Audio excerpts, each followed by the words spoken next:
sa Silang Israela Hospital. Thank you. Ayun mga kateknisyang gala, for today's video nga po pala ay dito tayo sa Silang Israela. First time din po pala natin mag home service dito kaya medyo naligaw po tayo mga kaibay. Pero okay lang, hanggang sa wakas nakarating din. Pagkarating nga po natin ay plasta na po natin yung jack natin at iangat na po natin yung e-bike nila Sir Chameleon 1028 po pala yung e-bike nila. Kaya ano pang gagawin, baklasin na natin yung pinaka brake pedal. And guys, yung luwa nila Sir, ayan. Yan po tol. Tapos kinalawang na kaya hindi na siya working. Isang taon lang ay bulok. Bulok agad. Yan, palitan natin ng bago.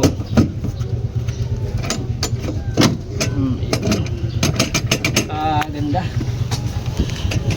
Pagkatapos natin malagay po yung brake pedal ni Sir, higpitan na po natin sa pinakakailalim. Simplehan lang po natin, nakangiti pa rin kahit pagudpod na. Siyempre, itest natin kung goods pa at working na po siya. Sa paglagay nga po pala nito ay kailangan po baklasin ang pinakagulong at pagkatapos nating mailagay ay ipapalit na naman natin or ibabalik ang gulong. Higpitan lang po natin ng maayos para hindi po magkalasan pag natakbo ang mga kaibay.